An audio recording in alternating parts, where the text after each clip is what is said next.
¿Me escuchan? Sí, profe, le escucho. Bien. Entonces, nuevamente, buenos días a todos y todas que no haya saludado anteriormente.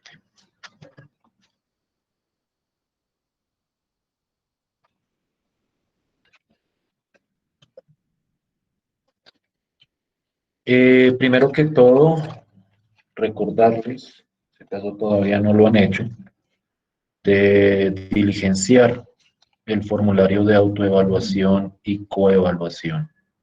La idea es que todos ustedes lo desarrollen, porque ese es un insumo también en su proceso de evaluación. Entonces, para que no lo olviden, aquellos que todavía no han diligenciado ese formulario. Bien. En la sesión de hoy, que va a ser una sesión, digamos que esencialmente conceptual, no vamos, pensaría yo, a discutir tantos aspectos operativos. Digamos que en eso nos hemos estado centrando las clases anteriores. En la sesión de hoy voy a tratar de darle un rostro, por decirlo de alguna forma, a esos o a ese concepto de vector en el espacio. De la misma forma que lo hicimos con los vectores en el plano. Cuando yo hablo de darle un rostro, estoy haciendo referencia a tratar de darle un enfoque geométrico a los vectores, en este caso los vectores en el espacio, y tratar de empezar a identificar a través de ese enfoque qué tipo de problemáticas o qué tipo de situaciones se pueden involucrar dentro de este concepto de los vectores. La idea básica es que cuando yo hablo de vectores, ya sea en el plano, ya sea en el espacio, el objeto geométrico que siempre representa esos vectores es una flecha con cierto punto inicial y cierto punto final. Entonces, de alguna manera, la representación geométrica de cualquier vector, o bueno, de vectores en el plano y en el espacio, o de vectores de 2 componentes y 3 componentes, si prefieren. En cualquiera de esos casos, la representación geométrica va a corresponder a una flecha. La diferencia está en el entorno en el cual nosotros representamos esa flecha. Cuando nosotros hablamos de vectores en el plano, y miren los sugestivos que son los nombres que uno pone o que se ponen a estos objetos, la representación gráfica son flechas en el plano cartesiano. Es decir, son flechas ubicadas en dos ejes, en el eje X y en el eje Y. Cuando yo hablo de vectores en el espacio, a lo que estoy haciendo geométricamente referencia es a flechas, pero ahora en un espacio tridimensional. Es decir, que ahora nosotros vamos a considerar un sistema con 3 ejes. No sé, no podría determinarlo en este momento, qué tan familiarizados están ustedes con este concepto de los ejes en el espacio, o lo que se llama comúnmente el espacio cartesiano. Voy a tratar de dar una breve introducción y para eso me voy a valer de este recurso que les estoy presentando. Voy a tratar de hacer una pequeña introducción de cuál es la idea detrás del espacio cartesiano para aquellos para los cuales este concepto sea nuevo o por lo menos poco trabajado. Cuando yo hablo del espacio cartesiano, estoy hablando de un sistema con tres ejes. Los primeros ejes o los dos primeros ejes son los ejes usuales del plano cartesiano. Este eje rojo es el conocido eje X y este eje verde es el conocido eje Y.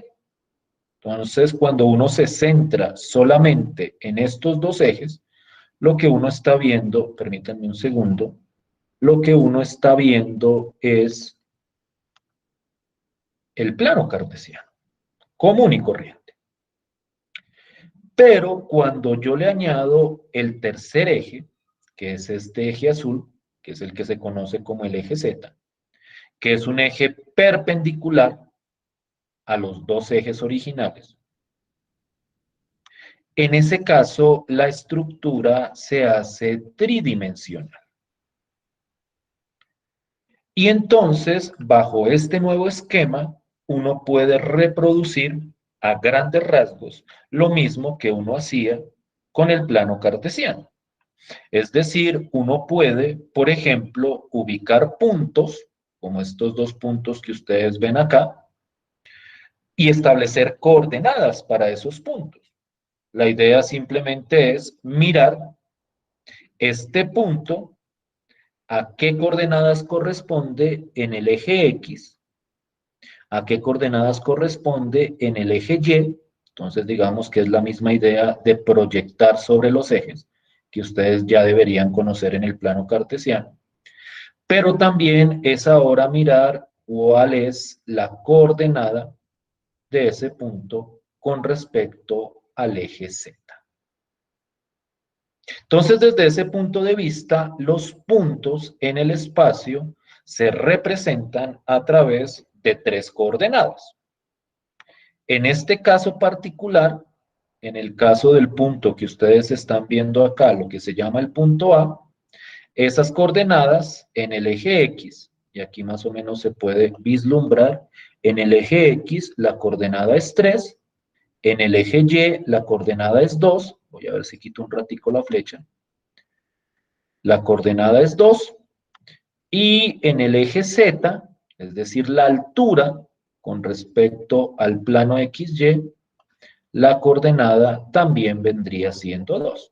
Y entonces la coordenada de este punto en el espacio cartesiano, o las coordenadas, serían 3,2,2. Y en el caso del punto B, en el eje X y en el eje Y, las coordenadas son menos 4,2 y la nueva coordenada, que es la coordenada Z, en este caso correspondería al punto 3.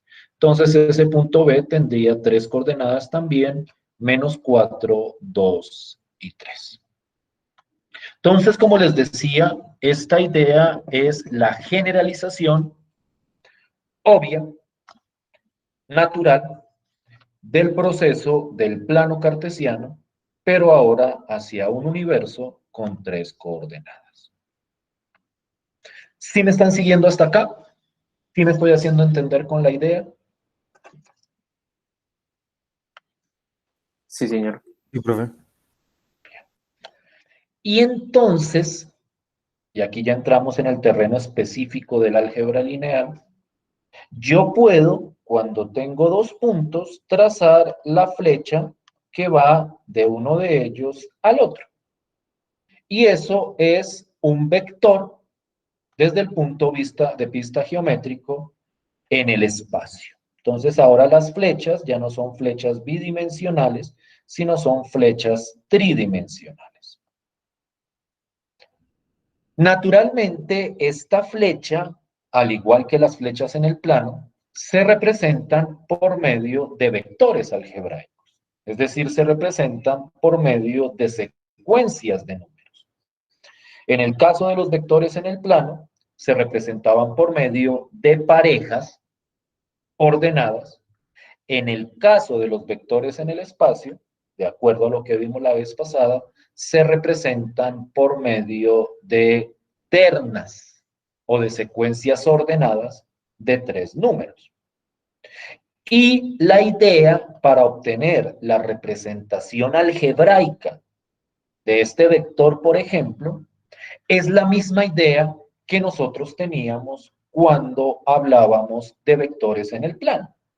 Si yo tengo una flecha y quiero representarla algebraicamente, pues nuevamente la idea es tomar el punto final y restarle componente a componente el punto inicial.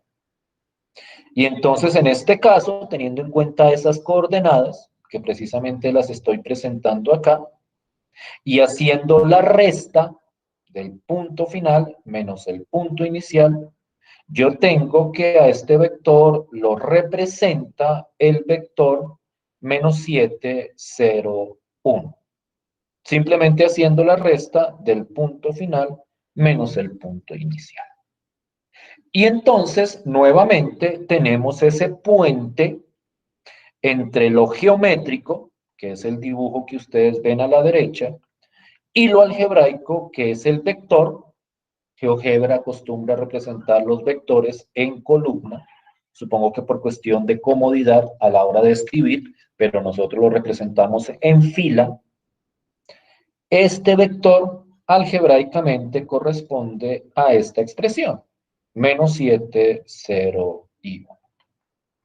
Entonces aquí la idea se reproduce y se generaliza de lo que hacíamos nosotros en el plano cartesiano. Retomamos la misma idea para el espacio cartesiano. Y entonces obtenemos ahora flechas tridimensionales. Y la idea inversa también funciona. Si yo quiero dibujar un vector cualquiera a partir de la expresión algebraica, el ejercicio, si arranco del origen, es tomar el punto que corresponde a las coordenadas del vector y trazar la flecha desde el origen hasta ese punto. Pero si yo quiero arrancar en cualquier otro lado, sigo la misma idea. Entonces supongamos que yo quiero arrancar.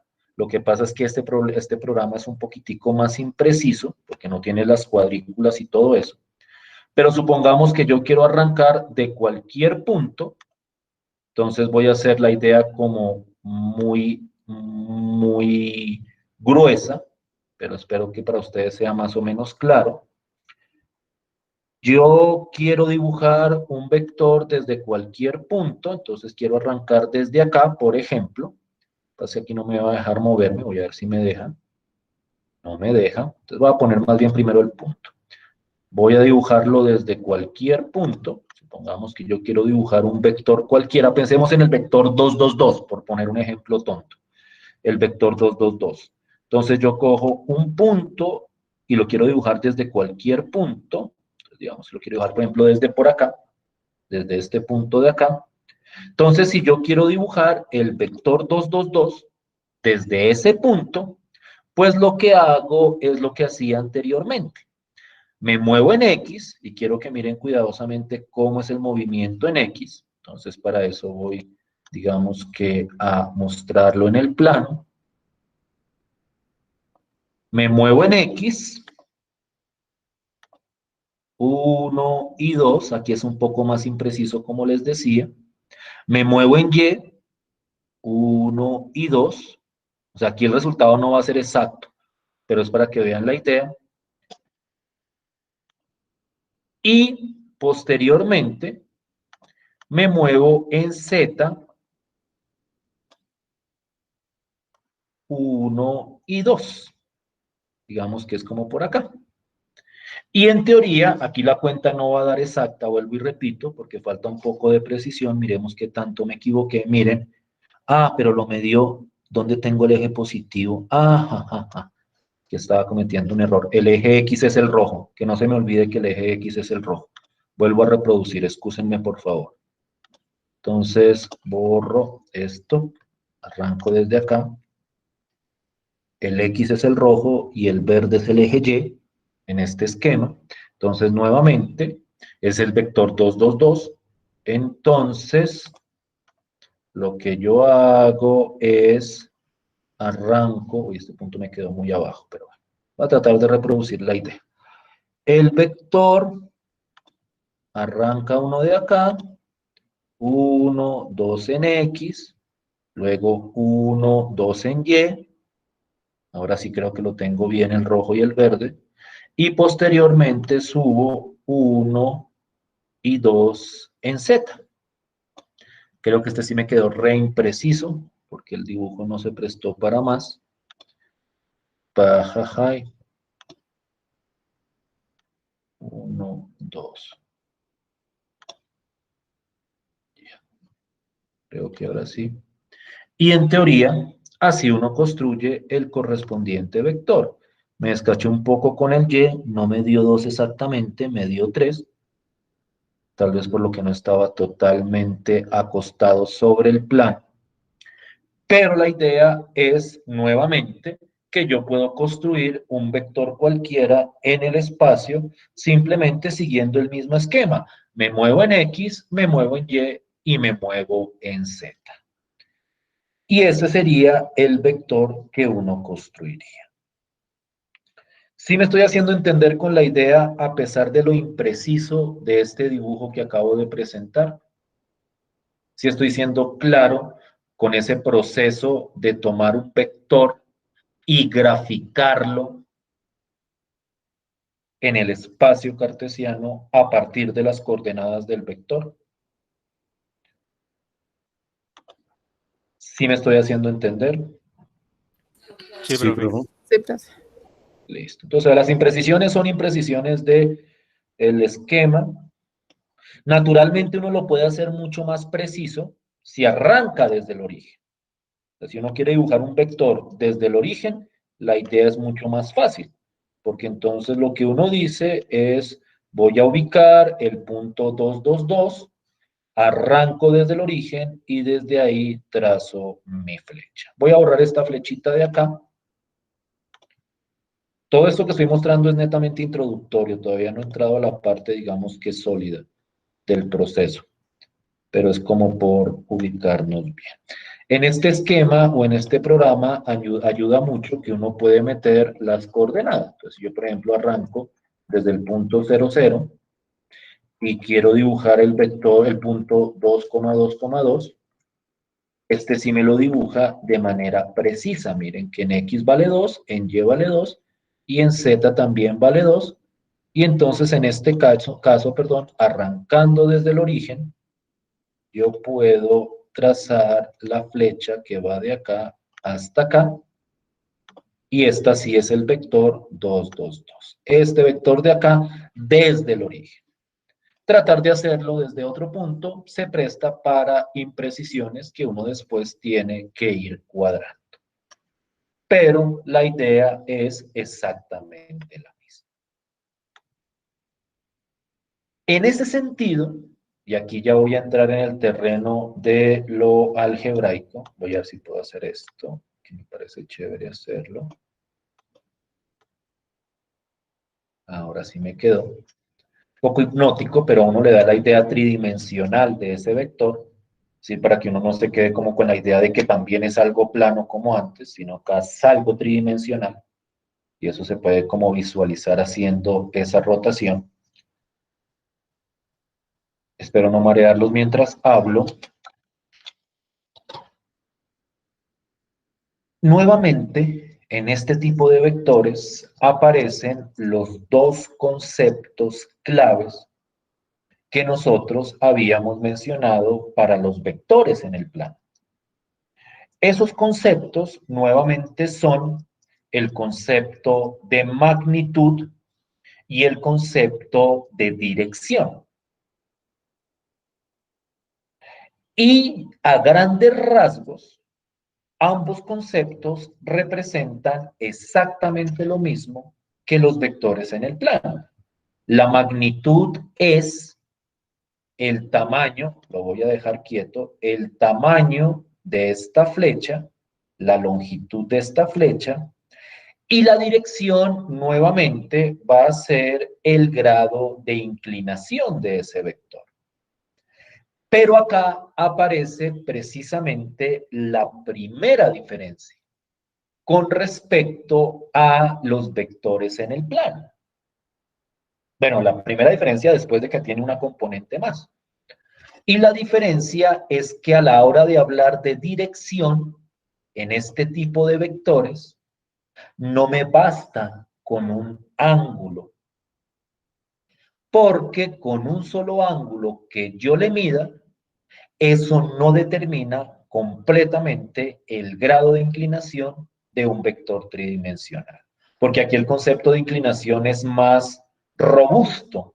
Aquí no es solo cuánto está inclinado con respecto al eje X, sino también toca ver, por ejemplo, cuánto está inclinado con respecto al eje Y. Y también, y eso se puede determinar también, cuánto está inclinado con respecto al eje Z. Y entonces en el caso de los vectores en el espacio, el concepto de dirección no corresponde a un ángulo, sino que se puede expresar o se tiene que expresar en más ángulos. Y precisamente encontrar esos ángulos es el primer ejercicio algebraico que nosotros vamos a considerar. Sí me estoy haciendo entender con esta pequeña introducción, con este pequeño contexto de lo que son los vectores en el espacio. Sí me están siguiendo como la idea. Para mí es importante que ustedes capten la idea geométrica, por eso hago uso de este recurso que nos ayuda a visualizar un poco mejor. ¿Sí vamos como bien? Sí, profe, claro. Sí, profe.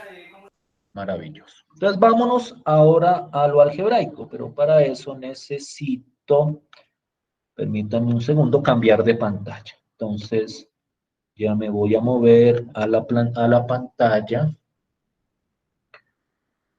Esto a veces se demora un poco para hacer el tránsito. Voy a tratar de quedarme solamente en la nueva pantalla, a no ser que sea absolutamente necesario moverme, como para que este vaivén no los altere, por decirlo de alguna forma.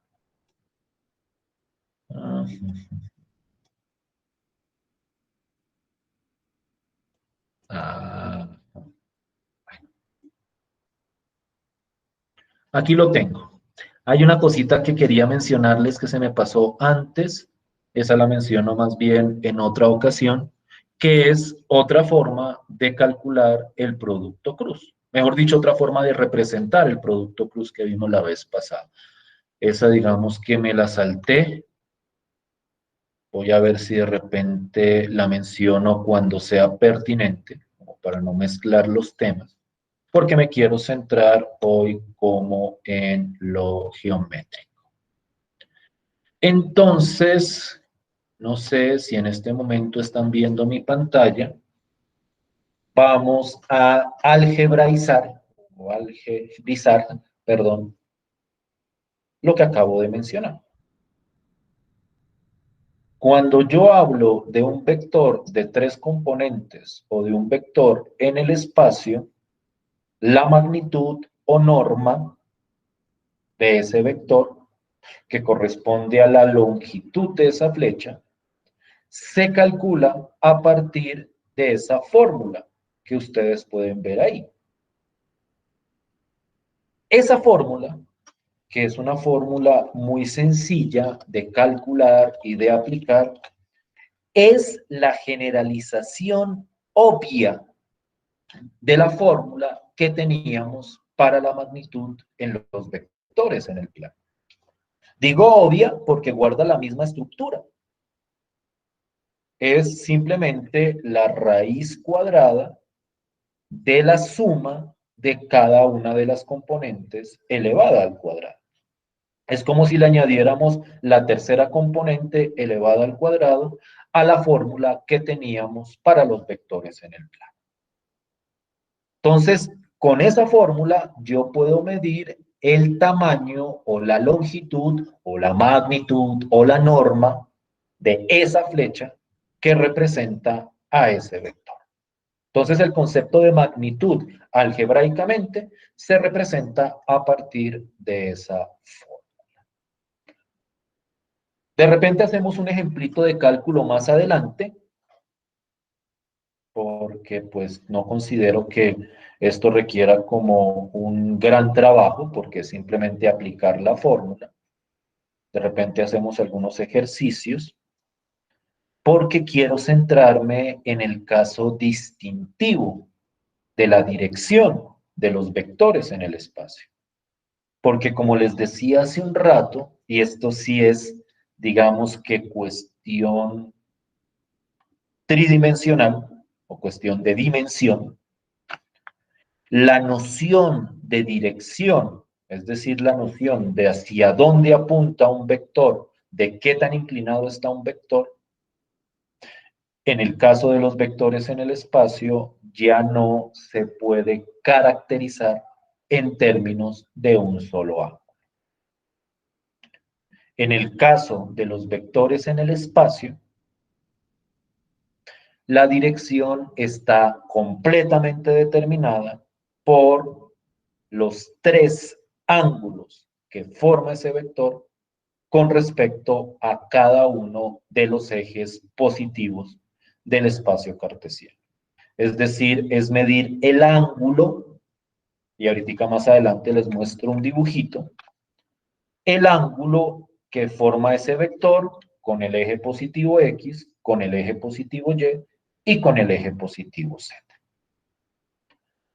Para ser completamente honesto, a uno le pueden bastar con dos de esos tres ángulos, porque el tercero se puede calcular a partir de los otros dos. Pero para evitarse uno ese ejercicio de tener que calcular o aplicar alguna propiedad trigonométrica adicional para calcular uno de los ángulos a partir de los otros dos, entonces uno puede determinar directamente los tres ángulos directores correspondientes. Y la idea para determinar esos ángulos con respecto a cada uno de esos ejes surge a partir de las siguientes fórmulas, que también son sustancialmente diferentes con respecto a las fórmulas que teníamos para la dirección o la fórmula que teníamos para la dirección en el plano cartesiano. Y las fórmulas son las que ustedes están viendo en este momento. El cálculo de esas fórmulas se obtiene a partir de funciones trigonométricas inversas. Eso sí, en eso sí se parece al caso del plano. Pero acá la función trigonométrica inversa que se usa y la fórmula que se usa es diferente. Es diferente. En este caso, la fórmula que se utiliza es coseno a la menos 1 de cada una de las componentes dividida sobre la correspondiente norma. No voy a entrar en la justificación trigonométrica, así como tampoco lo hice en el caso del plano. ¿De dónde sale esta fórmula? Digamos que la deducción se puede hacer a partir de ciertas propiedades de la trigonometría, pero no me interesa que lo deduzcan en este momento. Si en algún momento alguien de ustedes dice, no, yo quisiera ver por qué esa fórmula, pues eso hay mucho material en internet que les justifica. O si no, ustedes mismos pueden experimentar, hacer una construcción trigonométrica para tratar de ubicar esos correspondientes ángulos.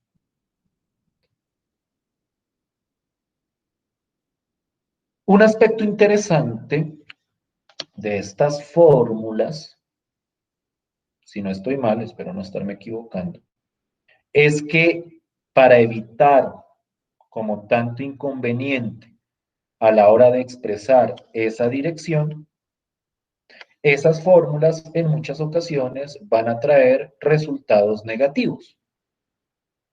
Y entonces, en este caso, no vamos a exigir que el ángulo o los ángulos sean positivos, sino que si es negativo, entendemos que es que se está midiendo en el sentido contrario a las manecillas del reloj. Perdón, en el sentido de las manecillas del reloj. Positivo es contrario a las manecillas del reloj, negativo es en el sentido de las manecillas del reloj. Por lo demás, la aplicación de esta fórmula no representa ningún misterio. Simplemente es aplicar el coseno a la menos 1 a esas expresiones. Es decir, yo cojo la primera componente y la divido sobre la norma y le calculo el coseno a la menos 1 y eso me da el ángulo con respecto al eje X, al eje positivo X. Con respecto al eje positivo Y, es la misma fórmula, pero aquí en vez de la primera componente va la segunda. Y en el eje Z se aplica la misma fórmula, pero en vez de la segunda va la tercera componente. Y así yo obtengo los tres ángulos directores que corresponden a la dirección del vector correspondiente. ¿Sí me estoy haciendo entender con la idea? ¿Sí estoy siendo claro hasta ahí? Sí, profe. Entonces, para ilustrar esa idea, y espero que tengo este ejemplo completo. Ah, no, aquí también da, dame un segundo. Ah, no, aquí la fórmula sí da siempre positiva, creo.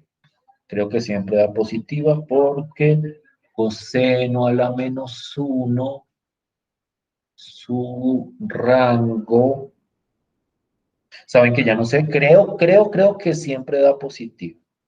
Pero pues ya lo veremos o trataremos de ilustrarlo con un ejemplo. No sé si está listo, pues. Creo que puede dar positiva. Bueno, si da negativa, la dejan así y se sobreentiende que es en el sentido de las manecillas del reloj. Si llegara a pasar eso. Entonces, miren lo que sucede. Si yo, por ejemplo, tengo el vector 2, 4 menos 2, y ahorita vamos a comprobarlo a ver si es cierto, a ver si no me descacho con las fórmulas. Y yo quiero encontrar el ángulo con respecto al eje X, Y y Z, entonces, simplemente lo que hago es aplicar la correspondiente fórmula en cada caso. Para el eje X es la primera componente sobre la norma. Yo recomiendo mucho, como recomendé alguna vez, que no vayan a aproximar este radical, sino que lo dejen expresado y luego le aplican el coseno a la menos 1 a esta expresión para que la aproximación sea lo más precisa posible. Entonces, ustedes pueden verificar esos cálculos pero tratando de mantener esa raíz. Esa fórmula, a mí en este caso, y nuevamente trabajamos en grados, me está dando 65.91 en el caso del ángulo con respecto a X. En el caso del ángulo con respecto a Y, me está dando 35.26. Y en el caso del ángulo con respecto a Z, me está dando 114.09. Quiero que por favor verifiquen si efectivamente estoy en lo correcto.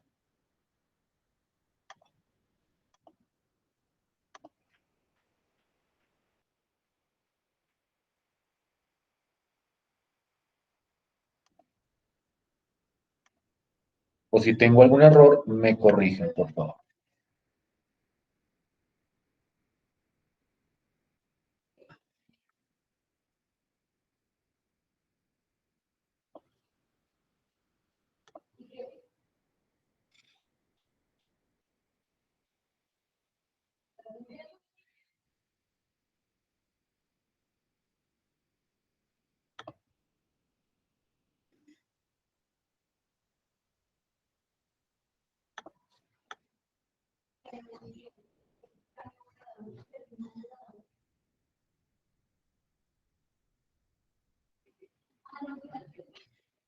Sí, profe, está todo bien.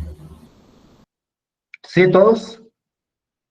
Por favor, estoy mientras tanto tratando, porque este sí no lo tenía preparado, de medir los ángulos. A ver si me funciona. A ver si me quedan bien medidos. Como para que vean de verdad qué es lo que se está midiendo acá. Entonces, los puntos me quedaron bien. Sí. Entonces voy a hacer esto. Y ya les muestro. Pero si está bien calculado, las fórmulas están bien calculadas para todos. Sí, Sí, profe. señor. Listo. Entonces voy a hacer otro vuelto, otra vuelta, perdón. Excúsenme la expresión. Para mostrar la medida, a ver si efectivamente está bien.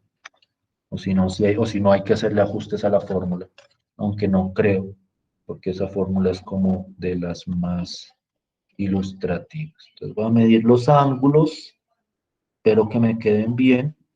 Aquí estoy poniendo en riesgo mi prestigio. Entonces, este sería con respecto al eje X.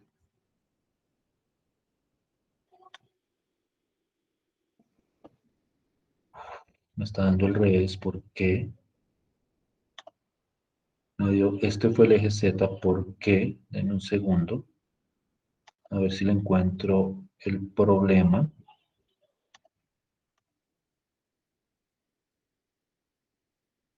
Va a tocar medir los demás a ver si es que tengo enredadas las fórmulas, aunque no creo. Voy a mirar 114.09 y este me dio 65. Ah, ya. Ya, ustedes dirán que es un arreglo tonto, pero es que aquí toca cambiar el sentido de la medida. Yo arranqué desde por acá. A ver si aquí sí. Ya, no es que sea ningún truco ni que esté cuadrando nada, es simplemente, a ver,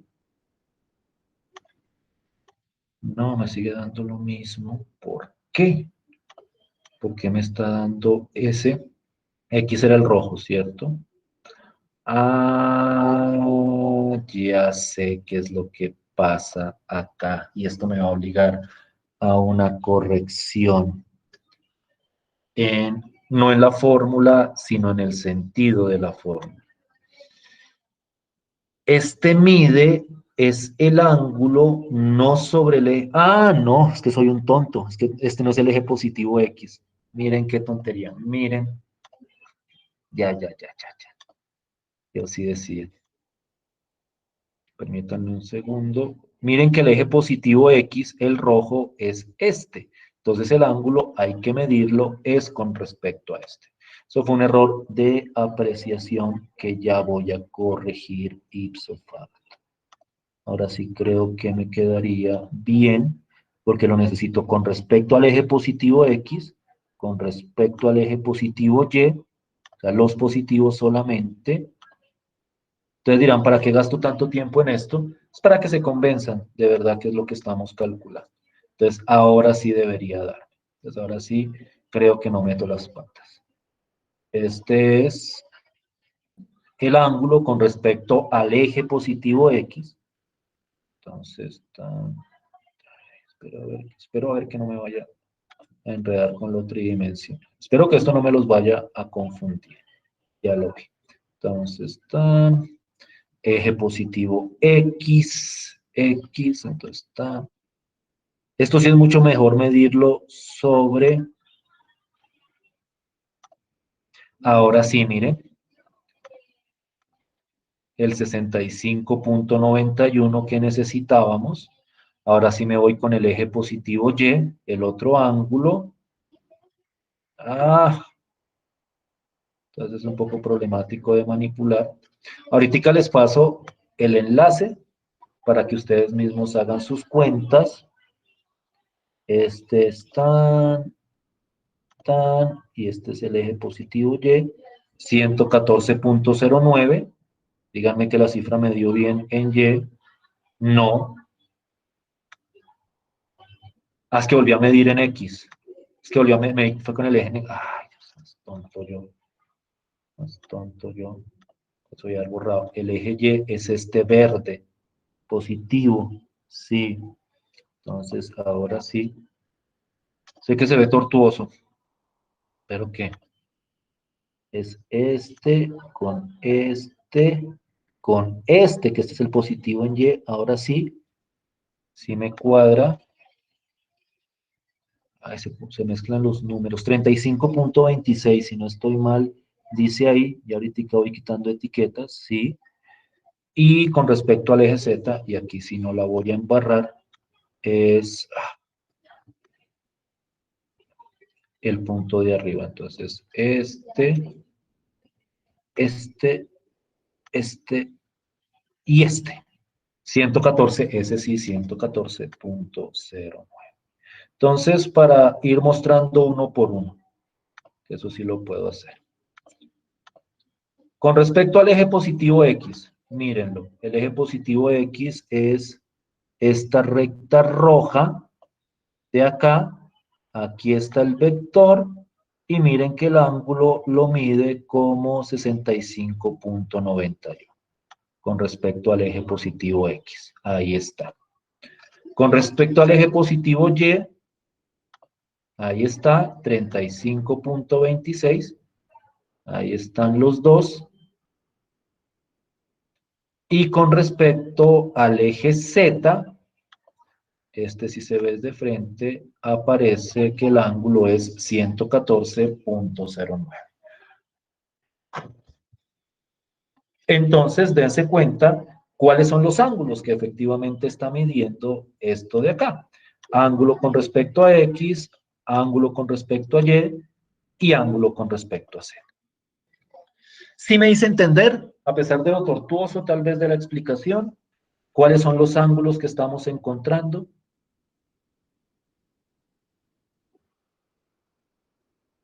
¿Sí Sí, estamos profe. bien? Entonces, esos tres ángulos son los que miden esa fórmula de los cosenos inversos. Ay, Dios mío, no fijé la presentación. Tal vez esto no salga en cámara o en el video. Espero que no vaya a ser tan problemático para posteriormente trabajar. Igual, pues, la idea se reproduce fácilmente. Bien, entonces, esos ángulos que representan la dirección, y aquí sí voy a volver a mi pantalla, vamos a embarrarla acá. Esos ángulos son los que calculan esas fórmulas que representan la dirección. En muchas ocasiones, y esto sí suele pasar mucho, ahora sí voy a graficar la pantalla, suele pasar mucho cuando uno no quiere enredarse con ese coseno a la menos 1. En algunos casos, mucha gente no calcula el coseno a la menos 1, sino que se queda solo con lo que está adentro. Entonces toma solo este pedazo o toma solo este pedazo y este pedazo, en vez de los tres ángulos, toma los tres valores que están adentro y eso lo llaman los cosenos directores del correspondiente ángulo. Y entonces digamos que el tránsito es más o menos rápido. Preguntan por la dirección, entonces algunos dicen en esa dirección los cosenos directores son 2 raíz de 24, 4 raíz de 24, menos 2 raíz de 24, o otros dicen, pues calculemos el coseno a la menos 1, que eso ya está ahí, y calculan directamente los ángulos. Es preferible tener los ángulos, pero vuelvo y repito, en algunos contextos a la gente le basta con solo los cosenos directores. Es decir, con lo que se calcula aquí adentro, sin necesidad de aplicarle el coseno a la menos. ¿Cómo vamos hasta acá? ¿Sí me estoy haciendo entender hasta acá? ¿Sí estoy siendo claro? Sí, profe, todo claro. Sí, profe. Maravilloso. Bien, ya, ya son las 10:50. Ya son las 10:50. Vamos a tomar el break de 15 minutos. Como les decía, todo esto ha sido más conceptual que operativo. Esta es la primera fórmula que vemos. Y yo pensaría que la segunda parte de la sesión seguiría la misma pauta.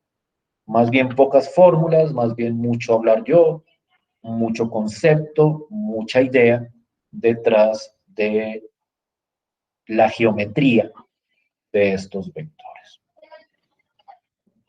Entonces, volvamos a las 10:05 y continuamos con nuestra sesión de clase. ¿Listo?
Bien, ¿me escuchan?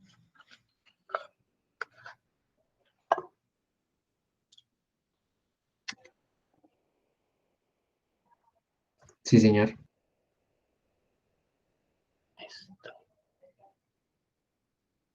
Bien. En esta segunda parte de la sesión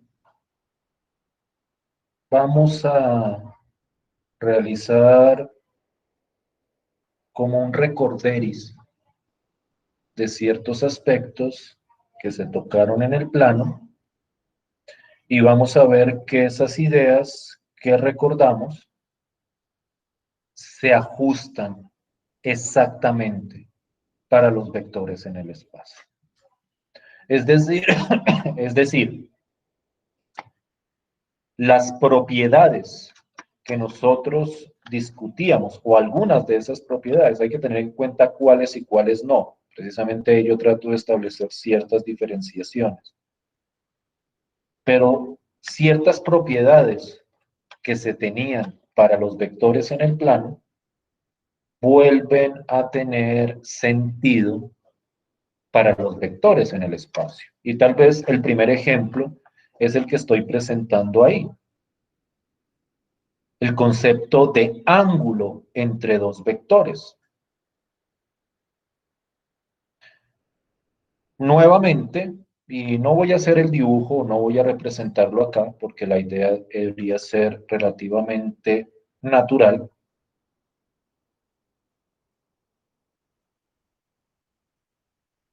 Naturalmente, entre dos vectores en el espacio, también se forma un vector. Y también podemos hablar, perdón, también se forma un ángulo.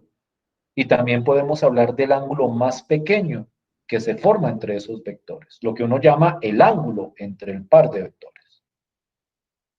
Ese ángulo se calcula a partir de la misma fórmula que nosotros teníamos para los vectores en el plano. Si ustedes miran esa fórmula que estoy presentando ahí, es exactamente la misma fórmula que teníamos para encontrar el ángulo entre los vectores en el plano. La diferencia claramente está en que ahora estos vectores tienen tres componentes. Entonces aquí naturalmente este producto punto va a ser entre vectores de tres componentes y naturalmente estas normas van a ser de vectores de tres componentes, pero la fórmula es exactamente la misma. Coseno a la menos 1 de el producto punto de los dos vectores sobre la norma de los dos vectores, o sobre el producto, perdón, de las normas de los dos vectores. Y aquí presento un ejemplo, ahora en tres dimensiones, o ahora con tres componentes. Tomo el vector 2, 4, menos 1 y el vector 1, menos 5, menos 6. Ese vector, o el ángulo entre esos dos vectores, yo lo puedo calcular a partir de la fórmula. Quiero que revisen cuidadosamente en sus calculadoras la aplicación de esa fórmula y me digan si efectivamente el resultado que estoy presentando acá es correcto. Es decir, si el cálculo efectivamente da eso que estoy presentando ahí.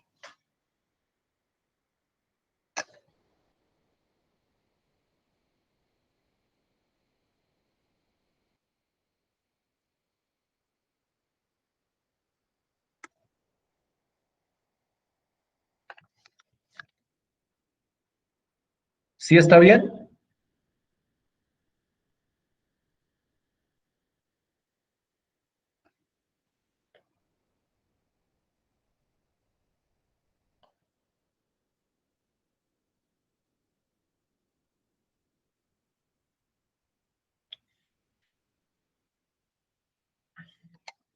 ¿Sí es clara la aplicación de la fórmula? Sí, profe, está bien. ¿Para todos?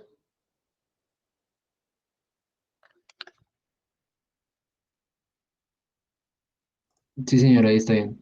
Sí, profe. Entonces, Sí, sí, noten señor. cómo uno empieza a establecer una teoría general de los vectores. Es decir, ciertos resultados, ciertos teoremas, ciertos conceptos que son generales a todos los vectores, sin importar, perdón, si son vectores en el plano o vectores en el espacio. Y eso se replica en las siguientes definiciones. El concepto de ortogonalidad y el concepto de paralelismo. Si yo tengo dos vectores y el ángulo que se forma entre ellos es de 90 grados, esos vectores son ortogonales. Y si el ángulo que se forma es de 0 o de 180 grados, esos dos vectores son paralelos. Es decir, la misma definición de ortogonalidad y paralelismo aplica para vectores en el plano y para vectores en el espacio. Y entonces, por ejemplo, ahora hablando de vectores de tres componentes, estos dos vectores son ortogonales. Porque si ustedes calculan a partir de la fórmula anterior el ángulo entre esos dos vectores, el ángulo nuevamente es de 90 grados.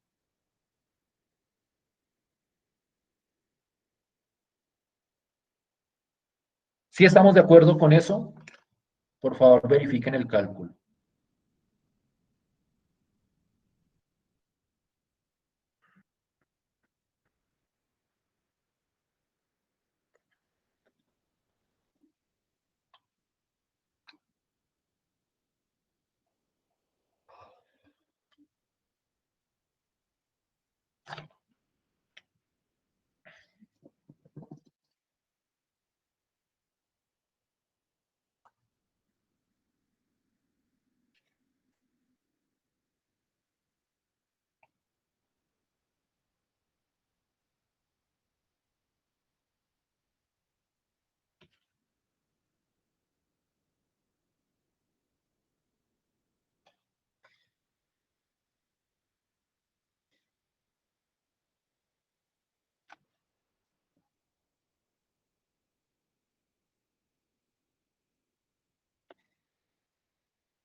¿Sí les da 90 grados el ángulo entre esos dos vectores?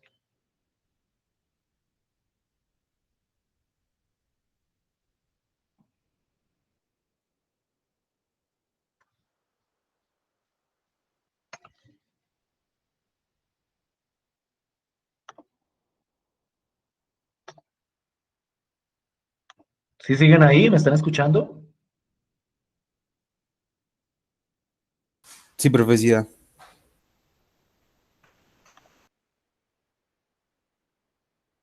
Entonces, de acuerdo a esas definiciones, los dos vectores son ortogonales. Aquí vuelvo y replico abajo la misma caracterización que hice de vectores ortogonales y paralelos, porque esa misma caracterización funciona para vectores en el espacio. Yo puedo determinar rápidamente si dos vectores son ortogonales calculando su producto punto. Si el producto punto da 0, entonces el ángulo es de 90 grados. Y lo mismo, yo puedo determinar que dos vectores son paralelos si uno de ellos es múltiplo escalar del otro. Recordemos que cuando yo digo que dos vectores son que un vector es múltiplo escalar del otro, significa que uno de los vectores, al multiplicarlo por un escalar, me da igual al otro vector. Por ejemplo, si yo tengo el vector 2, 1, 2, ese vector es, o mejor dicho, el vector 4, 2, 4 es múltiplo escalar del vector 2, 1, 2. porque si yo multiplico el vector 2, 1, 2 por un escalar, en este caso 2, entonces me da el vector 4, 2, 4. Y cuando hay un vector que es múltiplo escalar de otro, uno inmediatamente deduce que esos dos vectores son paralelos. Son caracterizaciones útiles para cuando uno no quiere calcular todo el ángulo para verificar paralelismo, simplemente revisa el criterio para el paralelismo y el criterio para la ortogonalidad.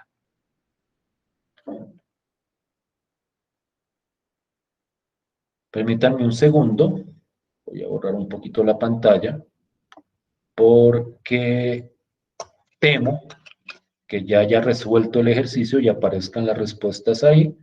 Entonces voy a revisar que no estén respuestas y las voy a borrar para que ustedes realicen los siguientes ejercicios.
Ahora sí.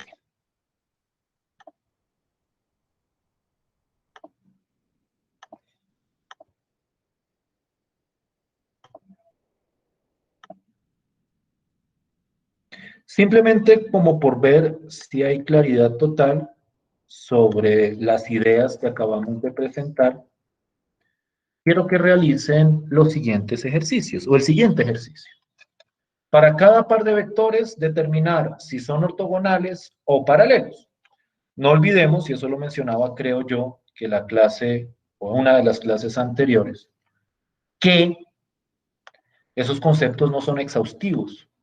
Es decir, que no todo par de vectores o va a ser ortogonal o va a ser paralelo. Es posible que no sea ninguna de las dos. Entonces, si en estos tres hay algún par que no sea ni ortogonal ni paralelo, entonces, por favor, calcular el ángulo que se forma entre ellos. ¿Sí me estoy haciendo entender? ¿Sí estoy siendo claro? Sí, profe. 10 minuticos para que revisen ese ejercicio.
Bien, ¿cómo les fue?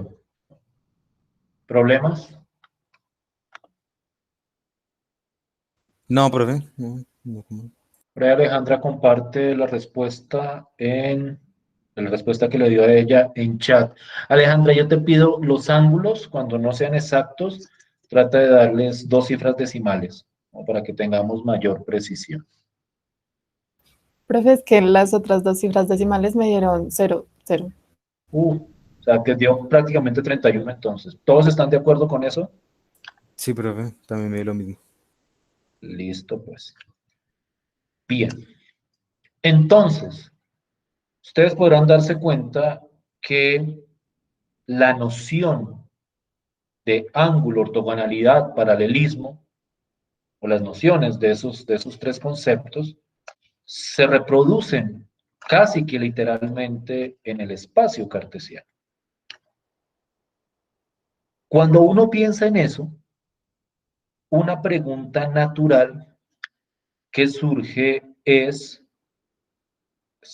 digamos que es una pregunta que surge naturalmente si uno, digamos, que está interesado en caracterizar teorías, en particular teorías de vectores. Si prácticamente todo funciona igual, tanto para los vectores en el plano como para los vectores en el espacio, ¿qué es o cuál es esencialmente la diferencia entre estos dos conjuntos o entre estos dos tipos de vectores? Por decirlo de una manera un poquitico más formalizada, una pregunta natural es: ¿cuál es la diferencia esencial entre el plano cartesiano y el espacio cartesiano? Aparte, naturalmente, pues del número de coordenadas. Es decir, una diferencia desde el enfoque teórico de los conceptos o del concepto de vector. Una de las principales diferencias en este contexto es una propiedad geométrica que a grandes luces o a grandes rasgos es relativamente evidente entre los vectores en el plano y los vectores en el espacio. Y es una diferencia tan significativa porque da lugar al planteamiento de ciertas problemáticas particulares en el espacio cartesiano.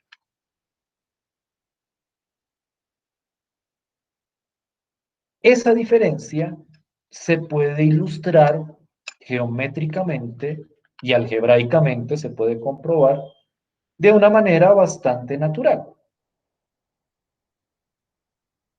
Cuando uno está en el plano cartesiano, y no sé si esto es demasiado, si esto es tan claro para ustedes, y ustedes si quieren pueden tratar de hacer como un dibujito. Cuando yo estoy en el plano cartesiano, si yo tengo dos vectores,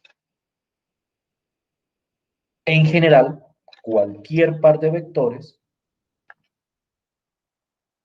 casi nunca, por no decir que nunca, bueno, a no ser que los vectores fueran paralelos, y también incluso en eso hay excepciones, casi nunca uno puede construir un vector perpendicular a cada uno de esos dos vectores. Quiero que piensen en la idea geométrica. Yo cojo el plano cartesiano, dibujo dos vectores, si quieren naciendo desde el mismo punto, y supongamos que alguien me dice, trate de encontrar un vector que sea perpendicular a los dos vectores, es decir, que sea perpendicular con uno y perpendicular con el otro. Y si ustedes lo miran cuidadosamente, se van a dar cuenta que en general Eso no se puede hacer en el plano cartesiano. Ustedes dibujan dos vectores y dicen, bueno, voy a tratar de encontrar otro vector que sea ortogonal a esos dos vectores que acabo de dibujar. Y se van a dar cuenta que en general ese vector no existe. En el espacio cartesiano, siempre que yo tengo un par de vectores, puedo construir un vector que sea perpendicular a los dos vectores que tengo dibujados. No sé si para todos sea como clara la idea geométrica de lo que acabo de plantear. El propósito es encontrar, lo voy a decir de manera general, vectores perpendiculares a otros vectores. Eso tiene bastante aplicación, especialmente en la física. En muchas ocasiones, ciertas magnitudes vectoriales requieren de otra magnitud vectorial perpendicular para generar cierto efecto físico particular en el modelo que se esté presentando. En ese sentido, encontrar vectores perpendiculares a otros es un ejercicio muy importante en lo que corresponde a la teoría de vectores. Y lo interesante, o mejor dicho, lo fuerte, es que en el plano eso no se puede hacer en general. Me refiero con dos vectores. Es decir, si tengo dos vectores en el plano, no le puedo construir otro que sea perpendicular a esos dos. Pero en el espacio cartesiano sí se puede hacer. Y entonces la pregunta natural que surge es, y a ver si la tengo escrita acá, es una pregunta de este estilo. Si yo tengo, y esto lo voy a dejar porque es para la próxima clase, va a aparecer.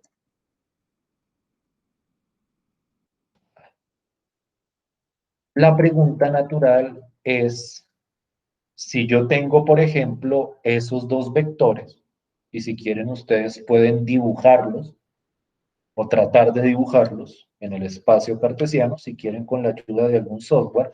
Yo recomiendo este que he estado presentando durante la sesión. La pregunta que surge es, ¿cuál sería un vector que fuera ortogonal a esos dos vectores que acabo de dibujar o que acabo de escribir? Es decir, necesito un vector que sea ortogonal con este y que sea ortogonal con este de acá. La parte interesante es que la respuesta a esa pregunta me la da una operación particular del álgebra lineal.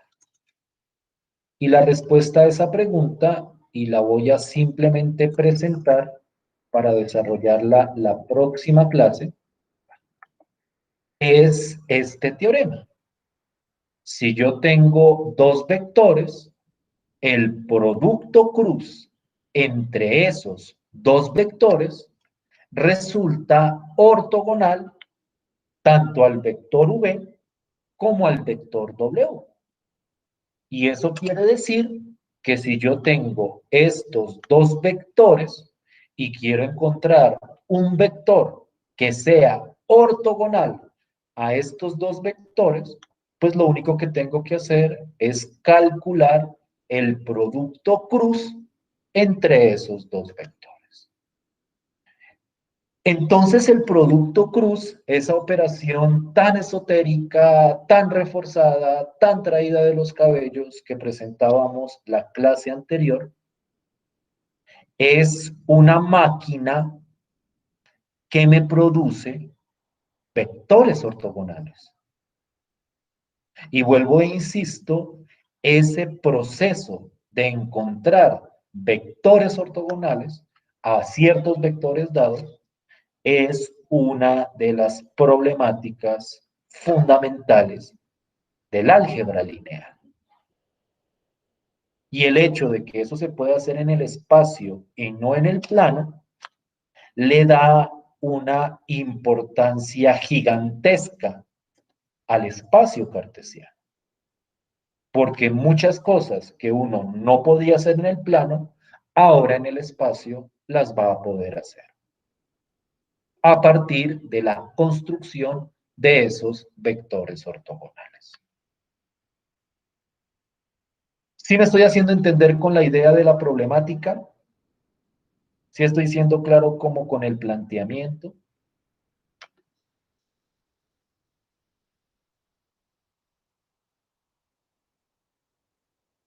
¿Sí me están escuchando o se me aburrieron ya? Ya casi voy a terminar. Ya regálenme 1 minuto, 2 minutos y ya cierro. Pero quisiera saber si me estoy haciendo entender con la idea.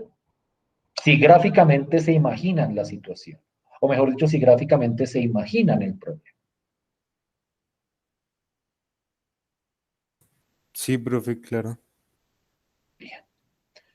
Entonces, ese teorema, ese hecho, ese resultado, que es muy fácil de demostrar, o mejor dicho, muy fácil de comprobar, a partir de propiedades del producto vectorial o del producto cruz, ese teorema se vuelve esencial para la teoría que vamos a estar presentando durante las últimas semanas de clase. Entonces es importante tenerlo presente. Bien, pues esto era todo lo que tenía para el día de hoy. Si no hay ninguna pregunta, vuelvo a insistir. No sé en este momento cómo estaremos en lo que corresponde a ese formulario de autoevaluación. En este momento tengo 11 respuestas. No sé si es que aquí hay 11 estudiantes nomás. Realmente no tengo así como el conteo aquí, el listado no lo tengo a la mano. Pero pues insisto en que si hay alguien que falta por llenar esa autoevaluación, por favor la llene en el transcurso del día de hoy. De hoy sí no puede pasar, porque necesito eso para presentar el informe o su informe ante la decanatura la próxima semana. ¿Listo? Entonces no sería más. Les agradezco mucho por su atención. Que terminen de pasar un feliz Vale, día. pues, gracias. Muchas gracias, profe. A ustedes. Gracias, profe. Chao, profe, Que gracias. estén muy bien. Gracias, profe. Que estén bien.